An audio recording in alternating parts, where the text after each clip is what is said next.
silangan kami ay kumakayod. Piniling lisanin ng lugar na kinasanayan. Dito sa gitnang silangan kami tumatanggap ng hamon ng buhay para sa kinabukasan. Paalam na muna, mahal kong asawa. Sa ating mga anak, ikaw na muna ang bahala. Huwag kang mag-alala, ako'y mag-iingat palagi. Malayo man ako sa puso ko, kayo'y mananatili. Tahan na, wag na muna kayong mag-iyakan. Saka na baka hindi ako makarating sa paliparan. Mahirap man pero kinakailangan ko ng manood, makinig sa live ng Magic 6 Radio.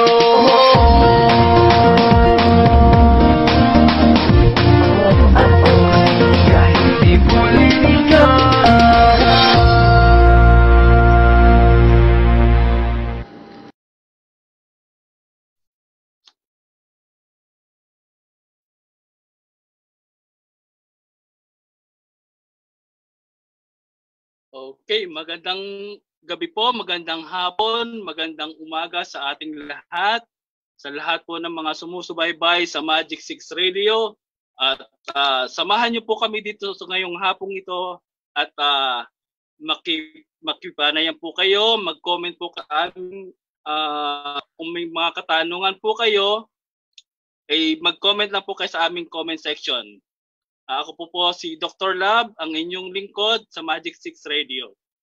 Malditang sweet. Magandang umaga po, magandang tanghali, magandang gabi sa lahat ng taga-subaybay ng Magic 6 Radio. Nandito po tayo ngayon sa live ng Magic 6 Radio at napaunlakan po tayo ng ating mahal na ambassador kahit na sabi nga ay kahit malayo pwede pa rin magkalapit dahil meron tayong internet. So pakilala po natin ang ating mahal na ambassador, His Excellency Ambassador Adnan V. Alonto. Magandang umaga, magandang hapon, magandang gabi sa ating mga kababayan buong mundo, dito man sa Pilipinas man, lalong-lalo na dito sa kaharian ng Saudi Arabia. Maraming salamat dito sa pagkakataong binigay ng Magic 6 sa atin at I think it's very timely na tayo po ay makapanayan ng ating mga kababayan dyan sa Eastern Region. Mabuhay kayo dyan, mga tiga-Eastern. At salamat uli sa pagkakataong ito. Okay. Welcome po, Ambassador. Salamat po at pinagbigyan niyo po kami sa aming paanyaya na kayo ay makapanayam sa hapong ito regarding dito sa mga pressing issues na kinakaharap natin ngayon. So, umpisa na po natin yung unang katanungan, Amba. Bro Paul, wait lang. Parang hindi pa tayo naka-live sa Magic 6, ah. Ganun ba? Hindi pa pumapasok. Parang naka-live na. Naka-live na po ba? Naka-live na po ba? Pwede ba magtanong, Amba, nasaan ba ang iyong ex-girlfriend? Gusto din makita ng ating mga kababayan dito sa Eastern. Nandito sa tabi ko, kaya lang hindi siya masyadong ayos ngayon ang tawag. Hindi pa naka-makeup. Ayan, hello po, Ma'am Jo. Kamusta po? Hello, Ma'am Jo. Good evening sa inyo. Good evening po. Kahit naman di nakaayos, maganda pa rin. Continue tayo sa question mo. Okay. So, ayan. Naka-live na tayo. So, andyan yung ating mga audience. So, sa mga audience po ng Magic 6 Radio, ready po niyo yung mga katanungan. Kung may kadagdagan kayong katanungan at gustong malaman na manggaling ang sagot sa ating mismong ambassador. So, andito po siya. So, bilang unang katanungan po, Amba, ito po, kaugnay po sa pressing issues sa ngayon tungkol sa financial assistance from DOLE at ayon na din po sa mga paglilinaw na si Nasser Mustafa po dito sa mga nakaraang ginawang interviews sa kanya na napanood ng ating mga kababayan, mahingin ang inyo pong mga inputs regarding dito po sa ating mga sa financial assistance na inaabangan ng ating mga kababayang OFW. Salamat Paul, no? Sa tanong mo. I think doon po sa mga nakapanood ng live interview ni Maxi Santiago, hindi ko alam kung anong mukhang bagong internet radio station yun, ano, yung kay Maxi, no? Yung feed na yun mukhang hindi po si Maxi. Yeah, hindi mukhang hindi TFC, pero meron rin silang ganito sa Kuwait, no? Mabuti naman na-replicate nila. Let me concentrate doon sa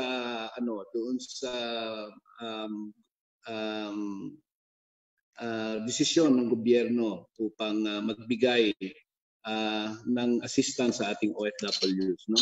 I understand meron pong about 1.5 ba yun o 1.8 billion na nailaan dito. 1.5 billion po. Yeah, 1.5 billion. And alam nyo, all of these programs sa Maynila naman yung tinatawag nating social amelioration card, no? All of these programs are really to ease the pain and the sufferings of our people brought about by the Covid19 crisis. Now, I want to put it in context din, no? Kasi darating naman tayo sa guidelines eh. At saka yung guidelines, sa totoo lang, yung guidelines, alam nyo na may bagong lumabas ngayon na guidelines, but that's another story altogether, no? Yung guidelines na yan, it is really up to our DOLE and the representatives in the respective posts, yung polo, yung pag-evaluate niyan. Nandun naman po yung qualification, ilang beses nating pinaliwanag yan. Maraming nagpaliwanag dyan, no? Tungkol dyan. Now, ang sinasabi ko dito, yung 1.5 billion na nailaan,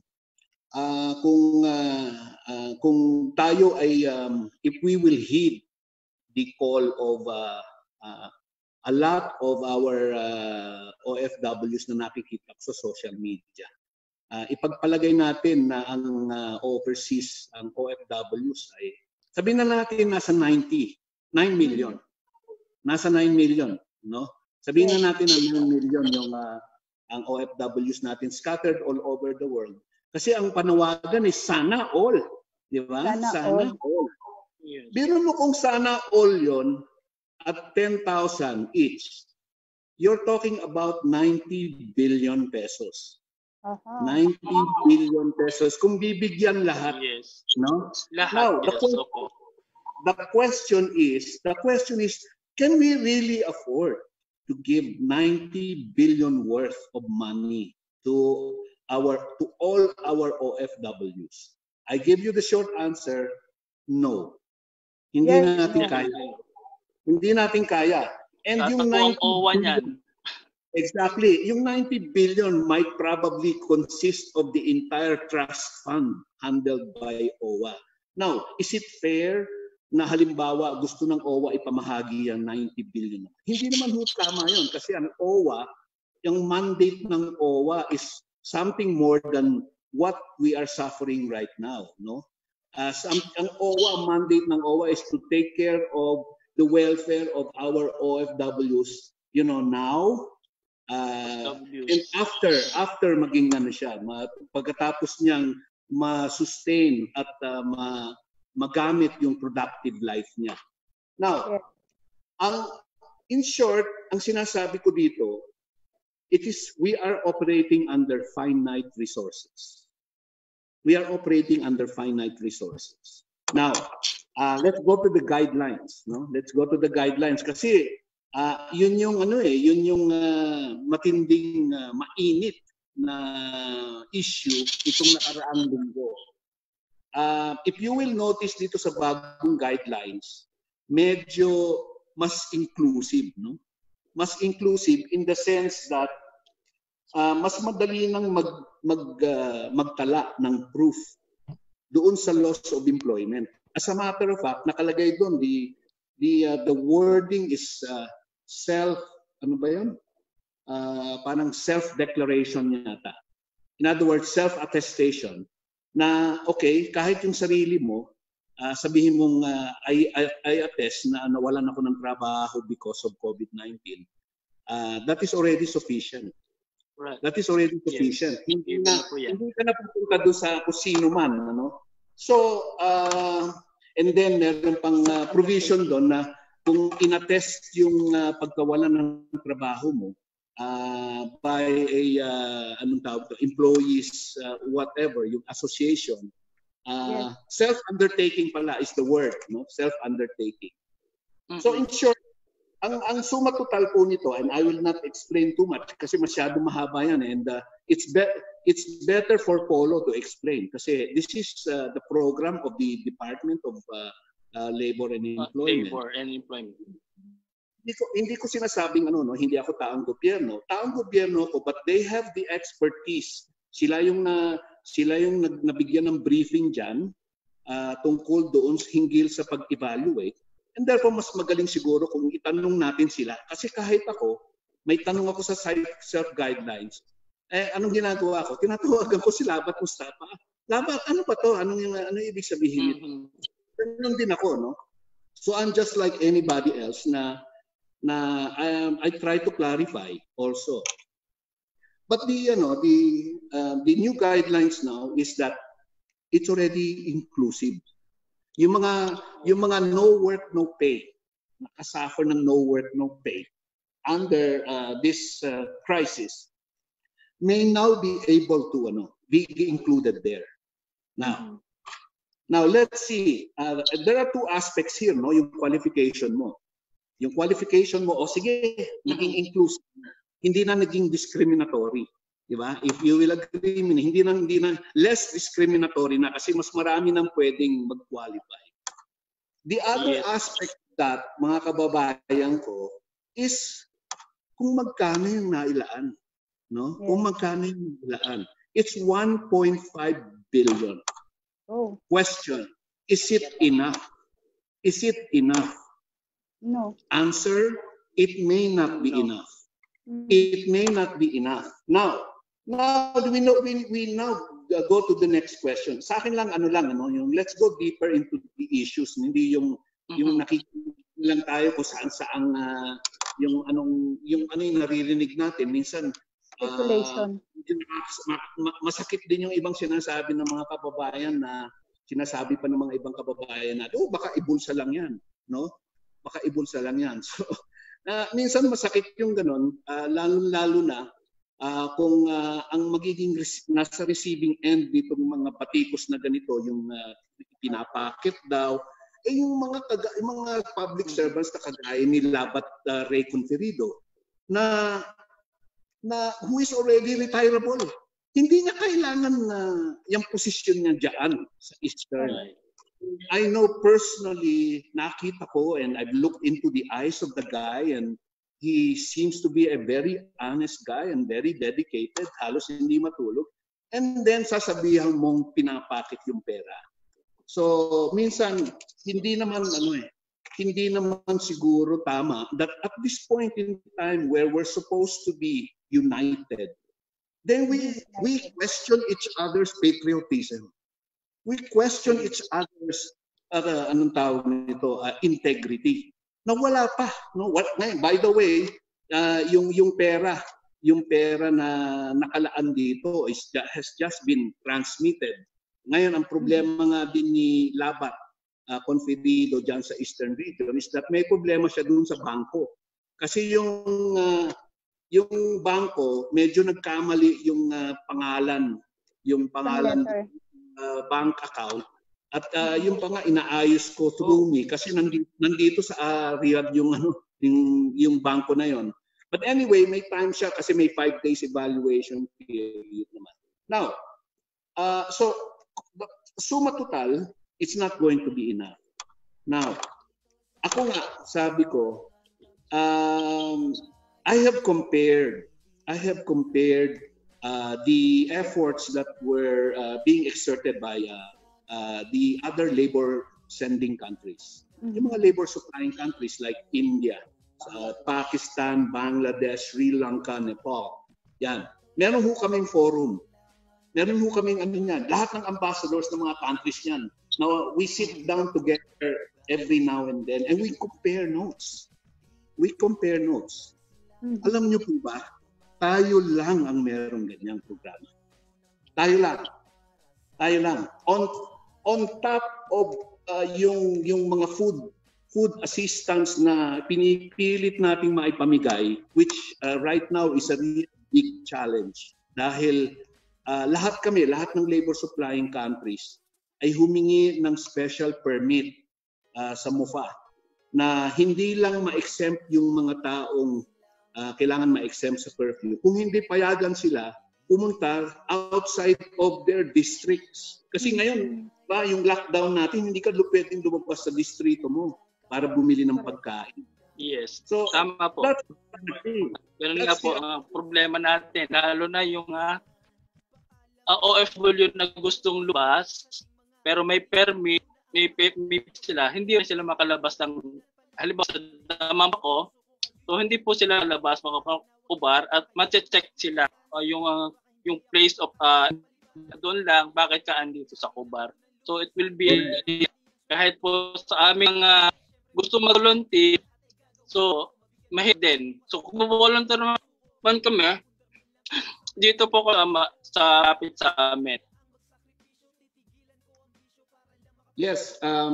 So if I may just continue your point, tama ka dyan, Paul, no? If I may just continue my point, it's really hard right now, one, to serve our people kasi lahat tayo, we are similarly situated, naka-lockdown kami, meron kaming mga restrictions despite the fact na kami diplomats. Sasabihin ko sa inyo, binigyan lang kami, lahat ng embassy dito, binigyan lang ng tatlong sasakyan at saka tatlong driver ng sasakyan na yan na pwedeng lumabas. Sa curfew, curfew lang yon. Pero hindi pa rin siya pwedeng lumabas doon sa distrito niya. Okay, so now, dahil nga medyo yung mga ibang embassies kasama ng embahada ninyo, medyo I will put it medyo exaggerated lang. Nagwawala na ho kami. So nadagdagan tayo ng dalawa. Nadagdagan ng dalawang tao na sige, bibigyan namin kayo ng additional 2 tao na pwedeng lumabas sa curfew. Pero hindi pa rin pwedeng lumabas sa distrito. So, and so working for, mabuti naman na may allies kami, hindi lang naman ng Pilipinas, andyan ang India, Pakistan, Bangladesh, Nepal, Sri Lanka. Ito yung 5 countries talaga na medyo makulit kami ngayon. At medyo masama nga palagi ang tingin sa amin ng Ministry of Foreign Affairs ngayon dahil nakukulitan sila sa amin. Pero we're still waiting for that. No, now, I want to tell you that ang Polo at saka yung DSWD ay talagang gustong-gusto na nilang magpamahagi. No? Gustong-gusto na nilang magpamahagi. Now, another challenge here is yung let's say sa side ng DSWD, nakapag-order na sila sa isang supplier ng mga food packs, no? Food packs. This was 3 weeks ago. Hanggang ngayon hindi pa na-deliver. Hindi pa na-deliver because of this lockdown. Yan po talaga ang challenge dito sa atin ngayon. Paano marating yung mga tulong ng ating government agency ng DSWD sa mga nangailangan na kababayan. Napaka-challenging niya po talaga, Amba. Yes, very, very challenging. Next question po. Amba, ano na po ba ang status ng request po ng Embahada at Polo sa MHRSD na special travel pass or permit para sa inyong mga kawani para patuloy at mas epektibo pa ninyong yun yata yung nasagot nyo na no? Opo. Ito yung request na namin. So, sige. Yeah, nabigyan kami ng additional 2 na tao pwedeng lumabas, pero hindi pa rin pwedeng lumabas sa distrito. So in case na nai-allow na po ng Saudi government ang pagpapauwi ng mga expats sa kanilang mga home origin, ano po ang immediate plan ng embahada para dito? Alam nyo po, ganito, no? Sa ngayon, nag-open po ang Saudiya ng mga flights. Nag-open sila ng flights, no?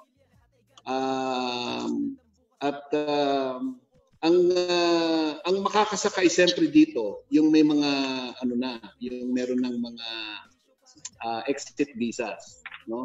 So marami po sa atin na na-issue na ng exit visa before the lockdown. So at least dito sa Riyadh, no?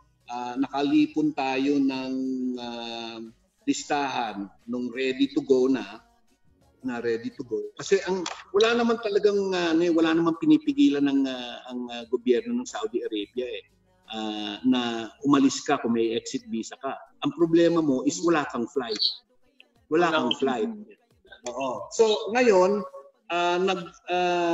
may panukala ang Saudi Arabian Airlines, ang Saudiya. They have set up around 8 flights, no? 8 flights.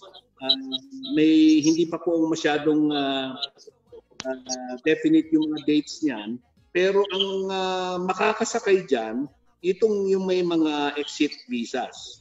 Yung may mga exit visas. Now, as to kasi may question din, may side question din diyan. Meron bang panukala or polisiya ang gobyerno ng Saudi Arabia na pauwiin lahat ang mga expats? Parang yun ang may nakita ako mga tanong na gano'n sa social media at gustong-gusto kong sagutin. Ang sagot doon, wala hong polisihan na lumalabas ang Saudi Arabia para pauwiin lahat ang expat just because of Covid-19. Alam nyo ba kung bakit? Because they know that at some point in time, this crisis will end. And this country is not just about ready to get rid of expat labor. Hindi pa nila kaya. So kung pauuwiin nila lahat yan, sila rin po ang mawawalan. So ang ngayon, ang mga pwede lang siguro mag-avail ng Saudiya flights na to na pinopropose nila, yung may finish contract na, tapos merong yung mga nabigyan exit re-entry na naunsami, yan, pwede yan. At saka yung siguro yung mga na-deport nila, yung for deportation nila.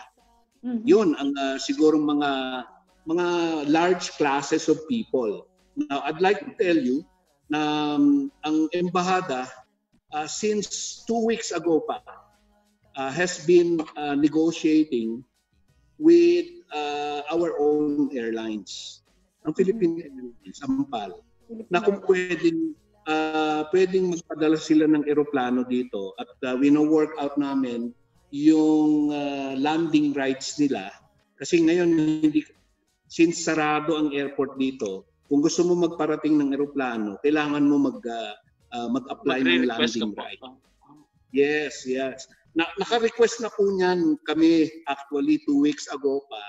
At doon sa mga yung nabanggit ko, yung meron ng finish contract at may exit visa na, yung mga naunsaming magbabakasyonista at doon sa mga deportees, no? Deportees na nabigyan ng exit visa, pwede nang isakayan doon sa yung nilalakad nga naming Saudiya sa PAL flight at inaayos na lang yung ilan sa mga detalye directly with Philippine Airlines.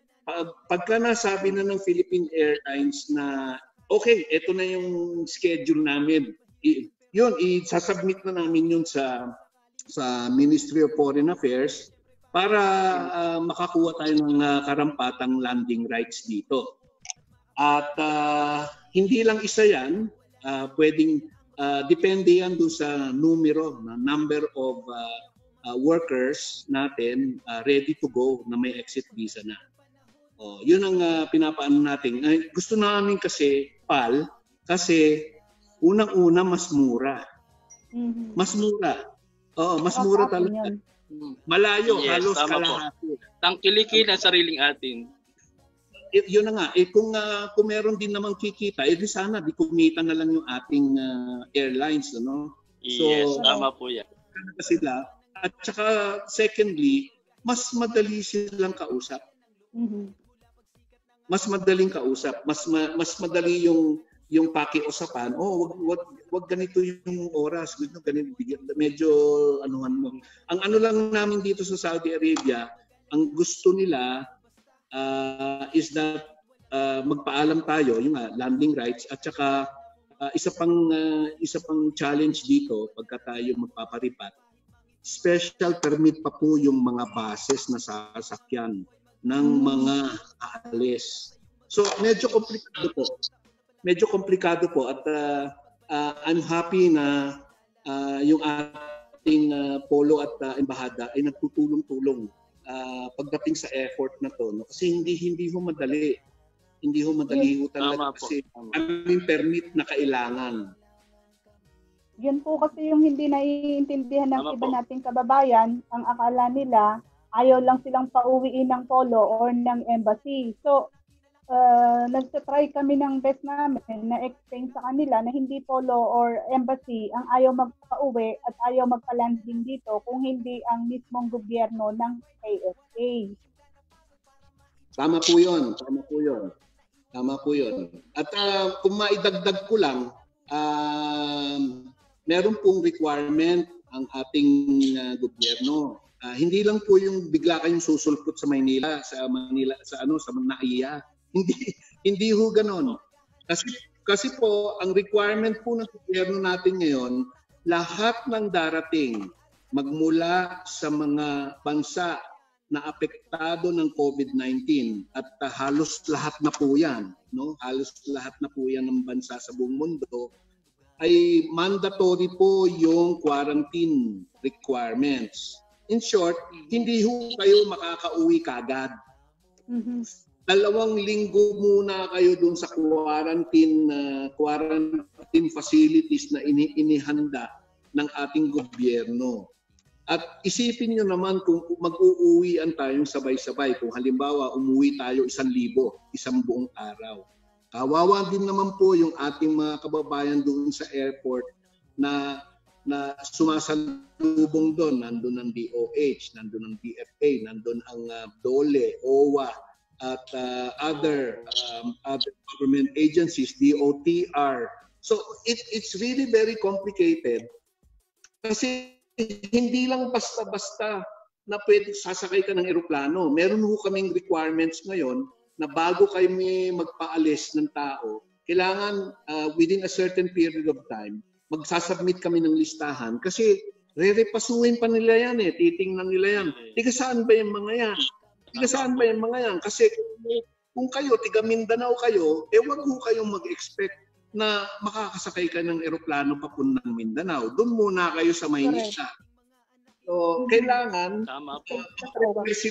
mag-prepare sila ng hotel, no? Or basta kung yung paglalagyanan mo hanggang hindi nagkakaroon ng flight or barko papuntang Mindanao or Visayas. So, matagal po. Ang proseso po ay napakahirap din. Pero ginagawa po natin yan. Alam ko maraming gustong umuwi. And I want to tell our people right now, pasensya na at tuloy-tuloy ako. No? Kasi kami po ay nagtulong lang kaninang umaga at kasama namin ang ating mahal na Undersecretary for UMWA, no? Migrant Affairs, sa DFA, si Yusek Sara Ariola. At ang nasabi niya sa amin, ng instruction niya sa amin, Doon po sa gustong umuwi, pauwiin po natin. Ang challenge na lang namin is that yung from the embassy side, lilipunin namin yung listahan. Kasi ang isang eroplano kailangan at least 345 passengers. So hindi namin pwedeng isara yung contract unless meron kaming at one time na 345 passengers per plane na walang sakit. Okay? Walang may sakit doon. So kung 345 nakalipon kami, okay, mag-aano na tayo ng eroplano niyan, sasakay natin dyan at magko-comply tayo sa requirements ng Maynila. And then so on and so forth. So 345 ng 345 yan. Gusto namin nga ampal kasi nga mura. Kasi sa Saudi, ang requirement nila, miski 777 yung Boeing 777 yung gagamitin nila, 200 plus lang po na passengers ang gusto nilang tanggapin because of their very strict requirement on social distance. Yes, tama po. Medyo mahigpit nga. May mga tayo naranas na din na pagdating airport, so mahigpit ang DOH pagdating sa quarantine o OFW na umuwi galing ibang bansa. Yes. Ang naman ng assistance ng OWA is the transportation hanggang saan lang maaabot ng transportation ng OWA natin. So napakalaking bagay po nitong ginagawang tulong ng ating gobyerno na sana ay makita ng ating mga kababayan na hindi lang sila dapat umasa sa ibibigay na 10,000. So makita din nila kung paano nila, kung hindi man sila makatanggap, paano naman nakatulong ang gobyerno doon sa mas nangangailangan. Tama po yan. Alam niyo po yung issue dito na yung sana all, pareho lang din yung issue nung sana all doon sa social amelioration card. Di ba ho? Pareho lang ho yun talaga eh. Except that yung iba lang ho yung tama po. Iba lang pero kung titingnan nyo ho, yung target ng gobyerno natin is yung the poorest of the poor. Yung talagang, ang ibig sabihin po, yung talagang mga taong kailangan ng tulong. Oo. Yung talagang wala na talagang makain. Now, let's do that doon sa scene ng Pilipinas. Sino po yung mga ito? Usually, ito po yung nandun sa informal economy. Ito po yung mga naglalako ng pagkain, na hindi na pwedeng maglako ngayon. Na wala namang self-employed na nakakuha ng konting halaga para magnegosyo at maglako ng pagkain. Isipin nyo yung mga taong yan. Na wala silang pwedeng gawin. Walang pagkukunan. Yung mga taong yun, talagang targeted po yun. And sa tingin ko yung unang pinalabas yan ng DOLE, wala ako hindi ako kasama sa usapan at sa privy. I'm not privy to the discussions ng DOLE sa guidelines nila. Pero just because yun ang nangyayari sa national scale, palagay ko ganun din yung yung guidelines nila, gusto nila parang targeted lang, yung talagang nangangailangan lang talaga. Pero I think with the new guidelines now, medyo nakita na nila na siguro kailangan natin palawakin yung mako-cover nito. In the same manner, the national government right now is thinking about widening the coverage of the social amelioration card applicable to the middle class. Ngayon, middle class na. Kasi yung middle class is also hurting. Now, wag natin kalimutan na the engine of social and economic growth in rich countries and rich and developed countries is the middle class. Oo. In fact, ang basihan kung talagang maganda ang ekonomiya ng bansa, kung merong malakas na middle class. And so siguro na-realize ng gobyerno ay hindi natin pwedeng pabayaan ng middle class natin. Dahil baka naman pag natapos itong crisis na to, wala nang middle class na tutulong.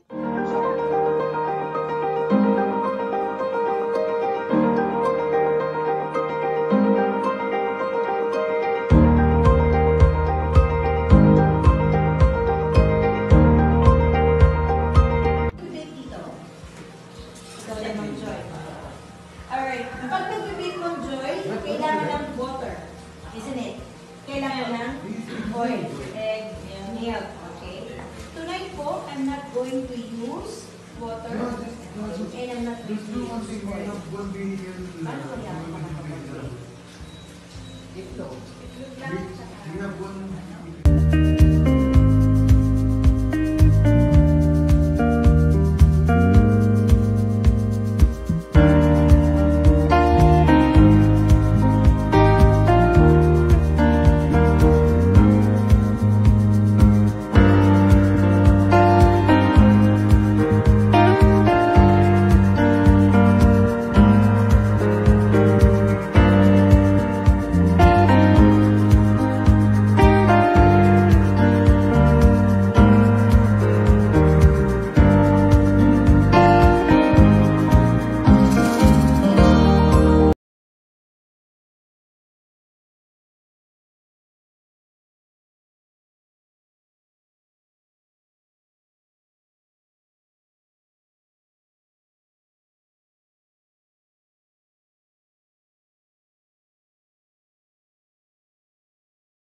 is always with us, embracing and envelop us with His protections.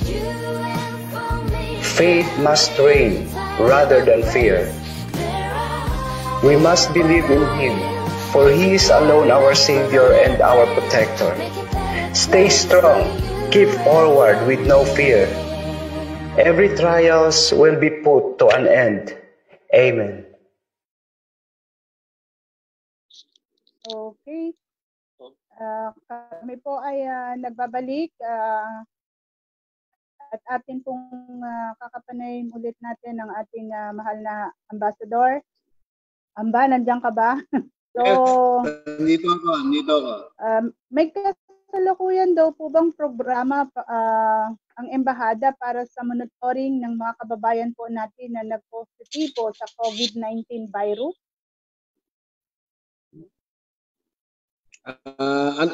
Pakiulit lang po yung tanong. I'm sorry. May kasalukuyang programa po ba ang ating embahada para sa monitoring ng mga kababayan po natin na nagpositibo sa Covid-19 virus? Yes. Okay, naintindihan ko. So, early in the, during the nagsadya sa Ministry of Foreign Affairs, well, ang principal natin doon is that we want to know kung merong mang COVID positive na na mga Pilipino, kung pwedeng maibigay alam sa atin dito sa embahada, dahil yun na nga, we want to monitor precisely. So nabigyan po tayo ng isang focal person, no? Hindi lang po ang hindi lang ang Pilipinas. So lahat ng mga bansa ibinigay yung pangalan nitong focal person na to, who in turn would be in touch with the Ministry of Health. Now, napag-usapan namin na kung pwedeng maibigay sa atin yung mga detalye ng ating mga kababayan na COVID positive, ang nasabi sa atin ay hindi po pwede dahil they have very strict privacy rules, particularly when it comes to hospital at saka mga kaso sa doktor. So ang nangyayari sa amin ngayon is that we are only being given a number, a number of hindi namin sasabihin sa inyo ang pangalan, pero but we will give you a number. Yung number of Filipinos na nandito na affected ngayon, yan po ay nire-report namin yan sa departamento, sa Department of Foreign Affairs on a daily basis. On a daily basis. So I'm not really quite sure if we have the liberty to divulge that, but I can tell you that right now, sa mga in terms of infected Filipinos, hindi mataas ang numero natin. Salamat naman at hindi mataas. Yes. But more importantly, I think I don't know if you have already seen itong mga videos na kasi nag-request sa akin ng Ministry of Media na gumawa ako ng video address to our mga kababayan. Yun doon nga sa video na yon, in-announce ko na kung pwede ay yung pong may nakakaramdam ng sintomas sa atin, ubo, lagnat, yung paninikip ng hinihinga, ang gawin nyo po ay pumunta na lang kayo sa nearest hospital, whether private or government, because there is an assurance by the Saudi government. It's a royal decree. Naggagamutin kayo whether may ikama kayo or wala, at walang penalties kung kayo ay undocumented. So, ang reason ng gobyerno ng Saudi Arabia, which is I think very good, no? Kasi medyo impressed ako in how they're handling this crisis. Kasi kung ikaw yung panatag ka at nakikita mo may sakit ka, pumunta ka sa ospital, no? So kung positive ka man, magagamot ka. So hindi ka na, kung magamot ka, then hindi ka na magkakalat ng sakit, di ba? So itong sakit naman ito, hindi naman nakakakilala to, hindi porket Pinoy ka, Pinoy lang ang pwede mong hawahan, di ba? Hawahan mo kahit sino. Kahit sino. Kaya nga maganda yung programa nila na libre yung medical treatment sa COVID. And I have to give them credit dahil kahit sa Amerika hindi libre. Yes. Dito lang po tanging sa Saudi ang libre ang pagpapagamot. Yun na nga. Pero asahan natin yung ang gusto kong bigyan ng confidence ang ating mga kababayan na kami po ay nagmo-monitor. Yun lang, merong very strict privacy rules sila na gusto nating respetuhin. Yes. So, kung sakali naman po may Dropol. Okay. Okay. Hindi, sundot lang doon sa tanungan mo na monitor. So, ano naman po yung benepisyo ng itong positibo? So, kamakailan ay may nilabas po advisory ang ating polo. Doon naroon ng katuhan na additional $200 or 750 riyal doon po sa mga nag-positive ng COVID-19 at ibibigay naman daw po ito sa paglabas o yung pagpapagaling niya sa hospital. So paki-confirm po ito advisory po na ito yung $200. Yes. Ito po yung $200 aside from the $200 cash assistance. So, magkaiba po yan. Pero yung 200 kino-confirm ko po yan kasi kinumpirma po natin yan hindi lang sa ating local polo dito, kung hindi sa Maynila na rin. So this is an added benefit, no? Kasi nga nagkaroon ka ng na-infect ka ng COVID-19 at ang nakita nyo doon sa advisory, it doesn't matter whether you qualify on the first benefit di ba? It doesn't matter. Basta nag-positive ka at gumaling ka, bibigyan ka ng parang $200 assistance pag labas mo sa ospital. So, hindi ko alam kung bakit nagkaroon ng confusion doon eh. Kasi yung common comment doon na talagang medyo nakakasakit naman is, ang comment nila eh, kailangan pa ba magkaroon ako ng COVID para magkaroon ako ng $200? So, hindi naman po ganun yun. Hindi naman po ganun yun. So, kinaklaro ko lang na ito yung pagka gumaling ka, na-infect ka, gumaling ka, bibigyan ka. Kasi yung iba po sinasabi, kailangan pa ba magkaroon ako ng COVID para lang magka $200? Yun na nga eh. Nako, hindi naman ganun kalupit ang ating gobyerno. So dapat sa panahong ito dapat pagpasalamat lang na hindi ng COVID at pati ka nagtatawa dito sa kaharian. So yun ay malaking pagpasalamat natin sa ating Diyos na para tayo ay malayo nitong lagyan na hindi mo gustuhin. Totoo yan. May katanungan pa ako.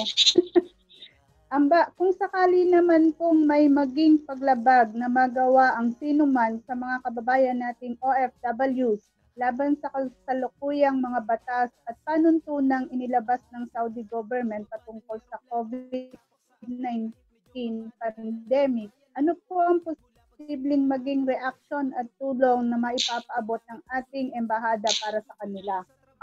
Ako tinatanong nyo?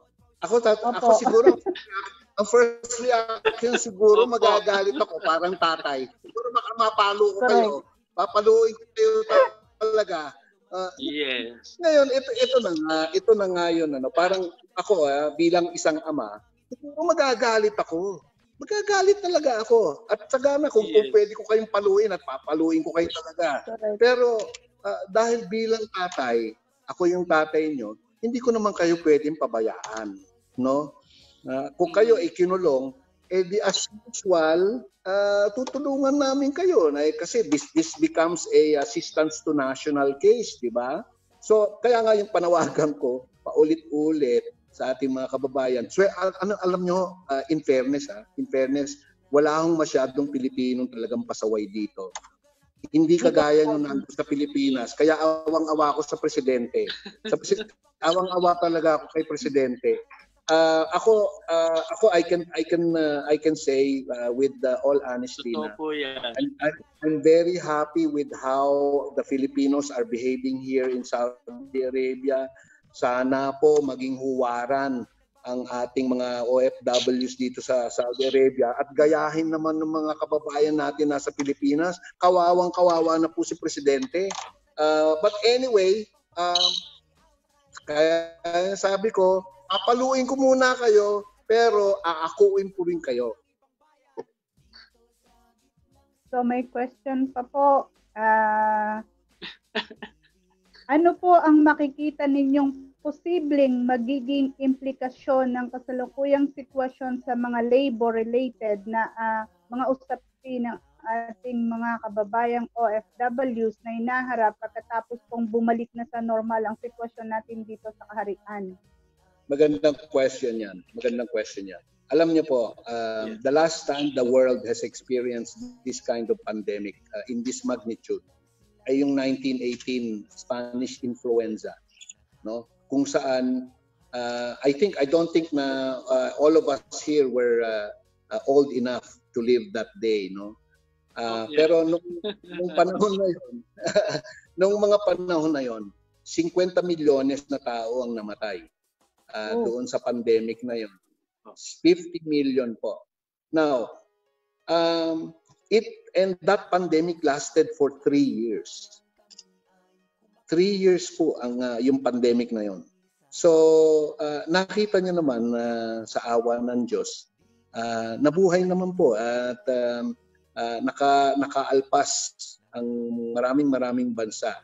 No, I'm sure na the economies of countries back then were devastated as it is being devastated now. Ang sa bayang Pilipinas, we are lucky that yung economic fundamentals natin are talagang were observed and very basic, and so kaya up to now, despite the lack of economic and diminished economic activity in the Philippines, afloat pa ho tayo eh. And in fact, the government has passed stimulus bills na kung saan bibigyan ng subsidy yung SMEs, yung mga small and medium enterprises, na to ensure that when all of this are over, merong yung mga small and medium industries na kinakailangan ng engine ng growth natin sa ekonomiya ay buhay pa. Dito naman sa Saudi Arabia, alam natin na dahil nga walang economic activity, so maraming nawawalan ng trabaho. But let me tell you that once this is over, babalik po yan, no? Babalik po yan, and that's why ang nararamdaman ko naman, ang nararamdaman ko is that while it is true na gusto nilang magpa-uwi, kasi hindi kayang i-absorb ng economy nila na nandito tayo na walang sweldo, kasi it's going to be a very big problem. At the same time, they hesitate to have a policy, an official policy na umuwi kayo lahat. Imagine kung umuwi tayo lahat dito at matapos itong pandemic na to, ang laking gasto pabalikin dito lahat yan. Di ba? Hindi tugma sa rational thinking. So, ang gagawin mo ngayon is that magkakaroon ka ng assessment every period. Siguro in this particular case, every month may assessment sila. Ano sa tingin mo ang what kind of layoffs ang kailangan natin to? What kind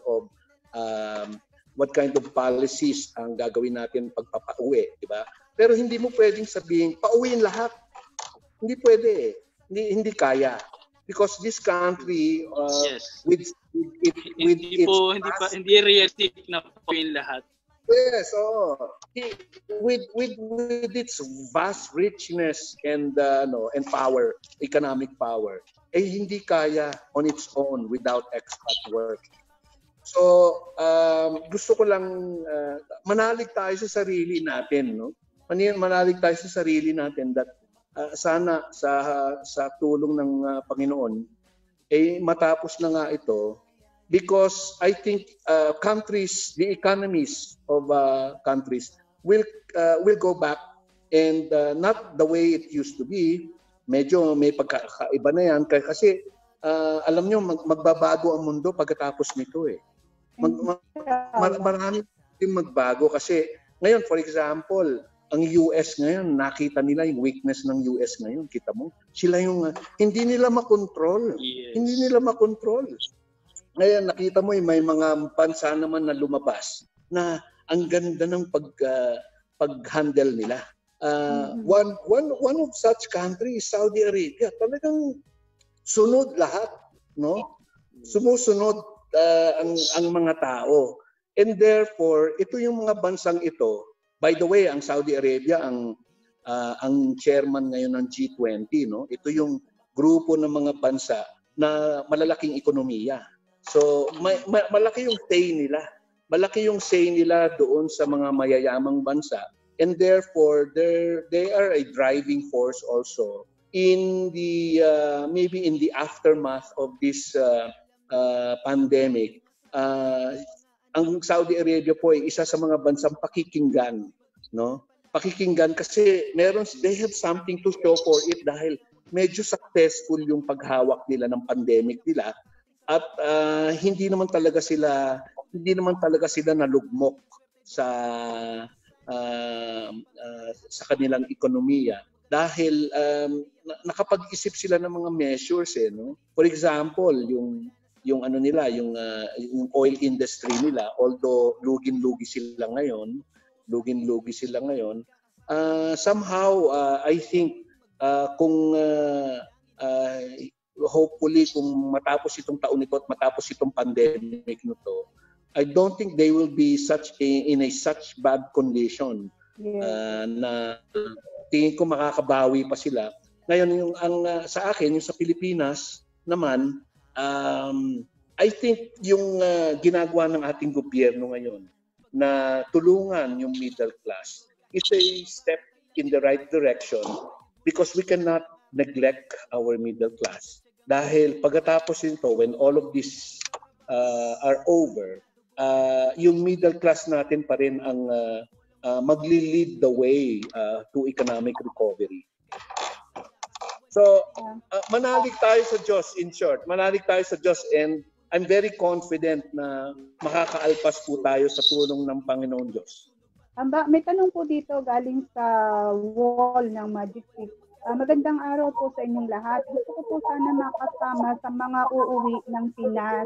Tapos na po kontrata ko at may final exit visa din po ako. Tanong ko lang po, kasi sabi po ng amo ko, hindi daw po kasali sa mga uuwiin ang mga may exit na. Pang-professional lang daw po yun.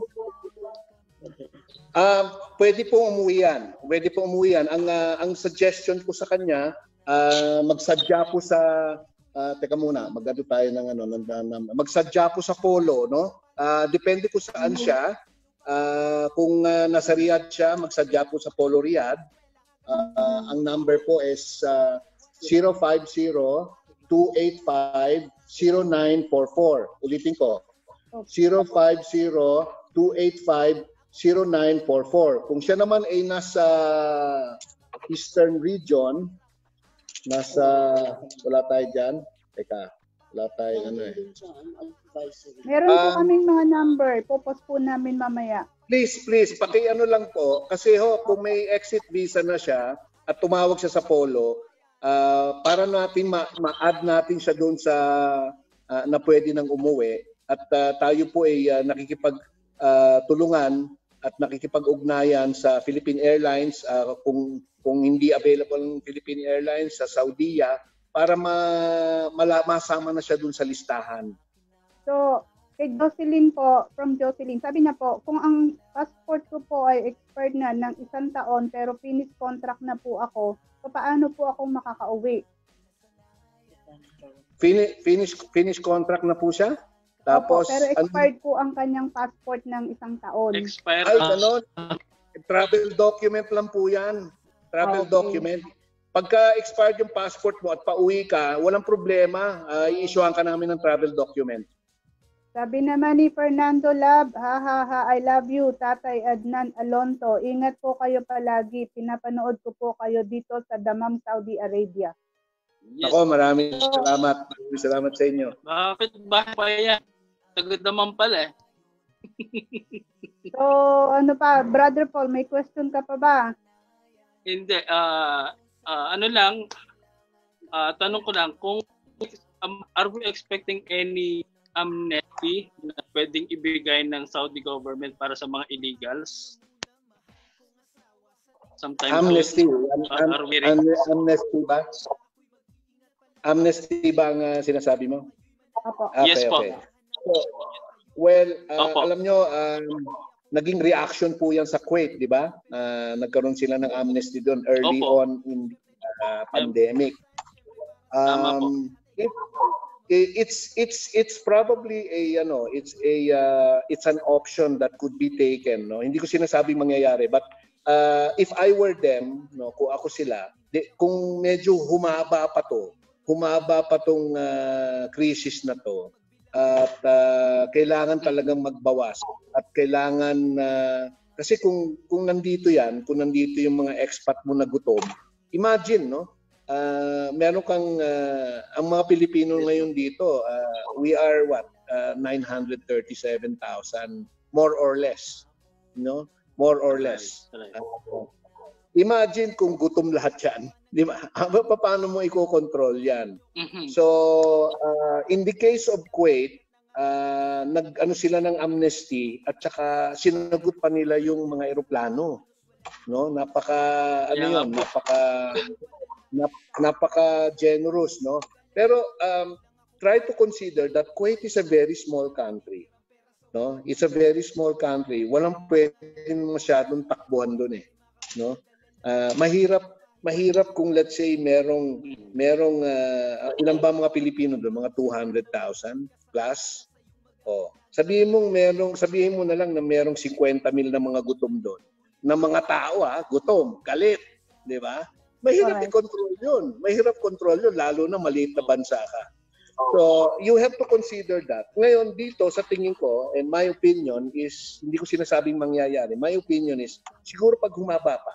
Pag humaba pa 'to, that will be an option na pwede nilang i-take.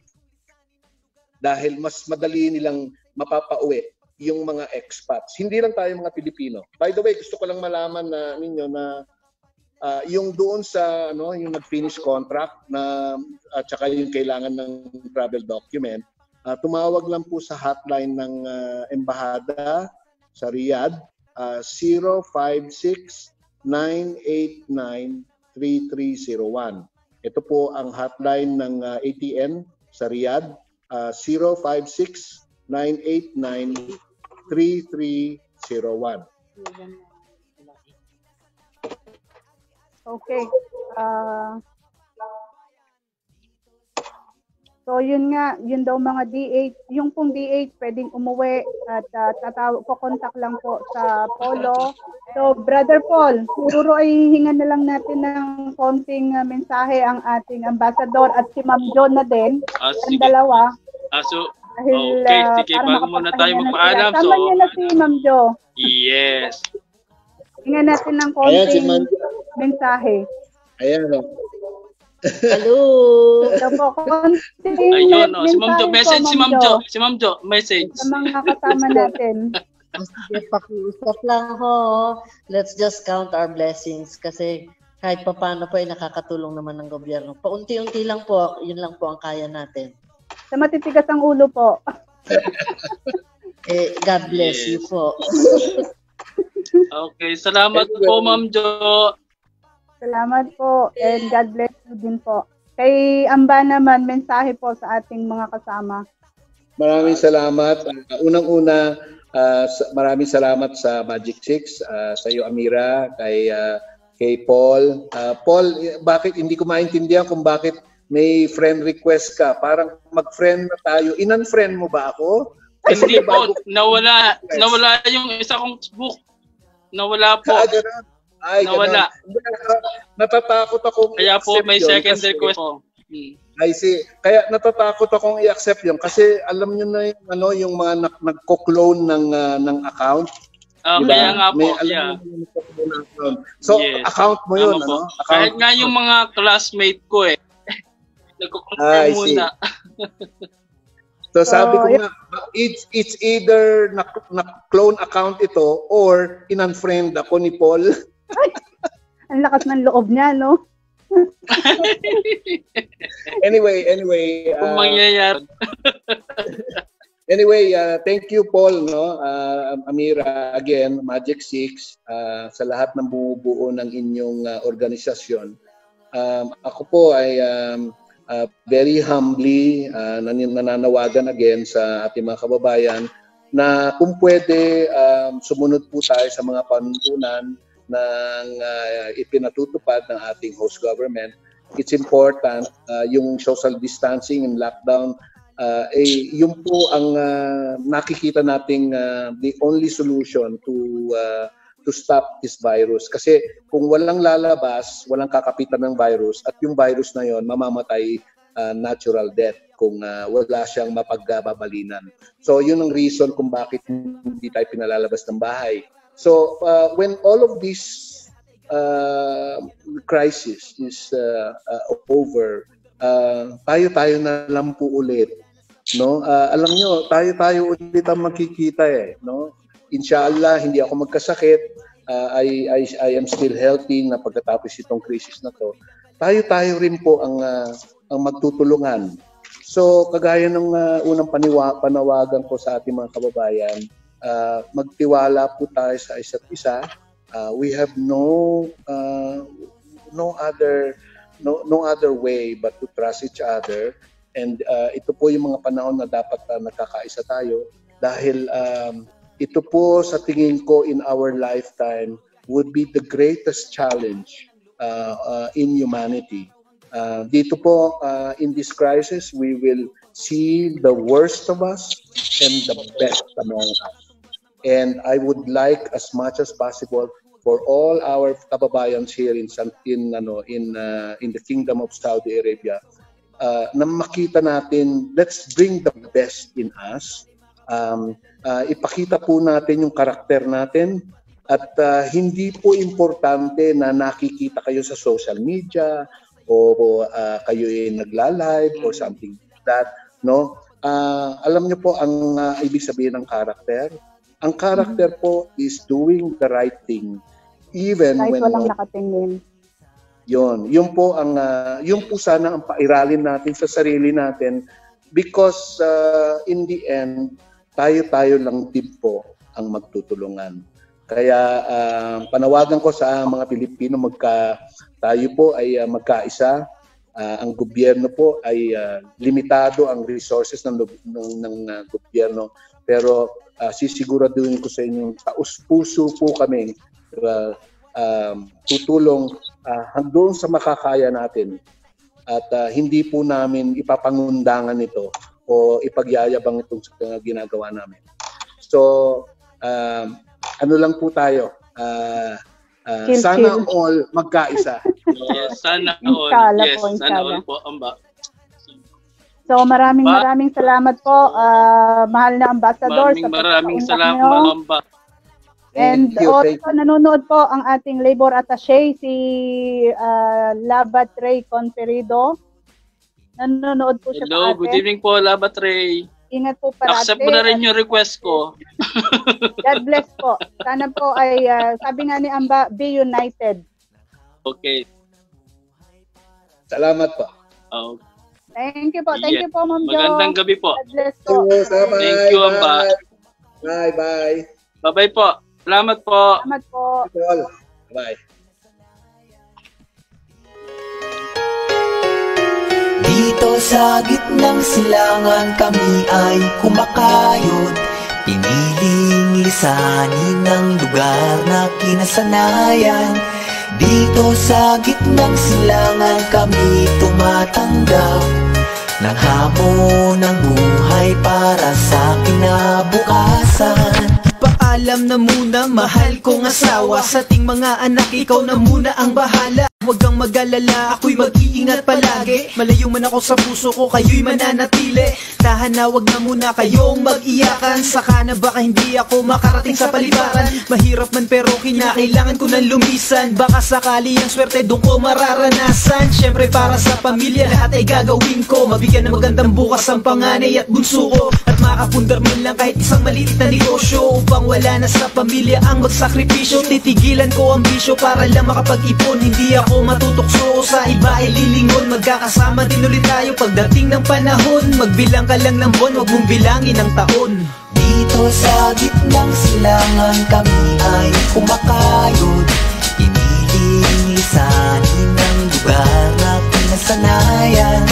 Dito sa gitnang silangan kami tumatanggap ng hamon ng buhay para sa kinabukasan. Pagbaba ng eroplano, unang tapak sa abroad. Kahit medyo kabado, kailangan tibayan ng loob. Kayod mula pagsikat ng araw hanggang sa paglubog. Sipag at tiyagang kailangan, uso dito ang pagod. Subsub palagi sa trabaho, halos wala ng pahinga. Dugo at pawis ang katumbas ng bawat perang padala. Kahit ako lang mag-isa, huwag kayong mag-alala.